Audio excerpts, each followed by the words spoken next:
Guarding a lighthouse. A job with immense reward and danger. Imagine a job that offers you an eye-popping salary of $1.2 million a year. About rupee *** crores. Just for watching over a lighthouse.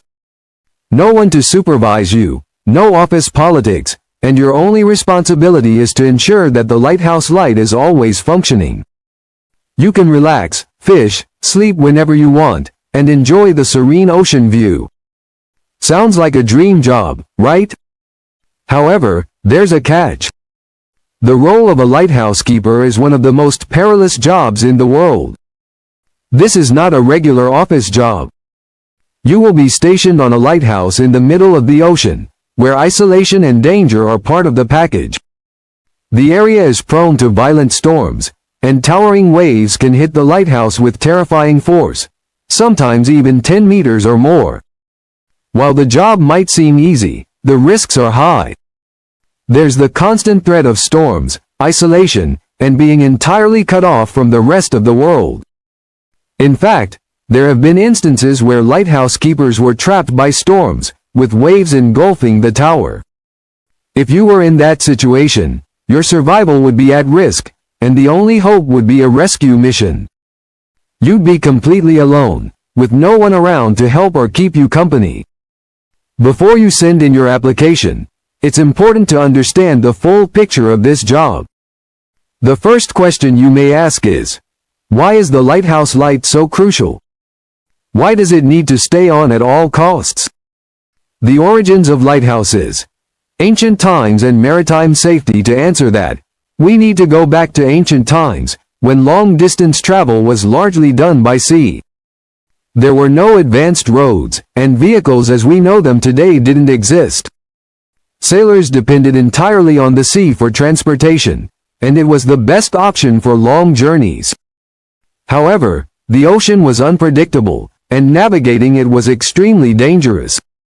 One such sailor was Captain Marcius, a renowned seafarer of ancient times, who faced a horrifying ordeal. One night, while crossing through a particularly dark and treacherous part of the sea, his wooden ship collided with rocks submerged beneath the surface. The ship was badly damaged, and Captain Marcius narrowly escaped with his life. This near-death experience made him realize the need for a system that could help sailors avoid such dangers. This was just one example of the countless shipwrecks that occurred due to unseen hazards beneath the water's surface. The problem was not just about finding land. The real danger was navigating through vast, open waters without any guidance. Now imagine how difficult it was to navigate the enormous expanse of the Pacific Ocean without any modern technology. The ocean is so vast that even if you combined the entire landmass of the world, it would still be dwarfed by the size of the Pacific. In the past, sailors had no GPS, no electronic devices to guide them. They had to rely on the stars, the sun, and primitive tools to find their way. This made navigation extremely difficult, and many sailors became lost in the vast ocean, often facing life-threatening conditions. One such story involved Captain Ellis, who was crossing the Pacific with his crew. A sudden storm and cloud cover wiped out their means of navigation. The stars were hidden, and the storm made it impossible to follow any known route. They ended up lost in the middle of the ocean, running out of food and water. Some of the crew members died from dehydration and starvation before they eventually found land. It was a harrowing experience that highlighted the critical need for navigational aids to help prevent such disasters. The first lighthouse. A revolutionary solution. This is when the idea of the lighthouse came into play. The first lighthouse was built in ancient Egypt, in the city of Alexandria, on the Mediterranean coast. At that time, the Egyptian ruler, Ptolemy II Philadelphus, faced a significant problem. His kingdom was an important hub for trade, but the waters near Alexandria were extremely dangerous. Ships passing by would often collide with the rocky coastline, resulting in shipwrecks and loss of cargo. Ptolemy II sought the help of brilliant engineers, including Sostratus of Cnidus, to find a solution. Together, They designed a massive lighthouse that would help guide ships safely through the rocky waters and prevent future disasters. This lighthouse, which came to be known as the Pharos of Alexandria, stood as a beacon of safety for sailors and became one of the 7 wonders of the ancient world. The Pharos Lighthouse was a true engineering marvel. It was built on Pharos Island and stood 384 feet tall, made from gleaming white marble. A huge fire burned at the top of the lighthouse, its light visible from miles away, guiding ships safely to the harbor. This lighthouse wasn't just big, it was revolutionary. The light source was magnified using mirrors and lenses, which allowed the lighthouse to shine brighter and be seen from much farther distances than any previous light. News of the lighthouse spread, and sailors across the Mediterranean Sea began to rely on it for safe passage. No longer did they have to worry about hitting the rocks near Alexandria.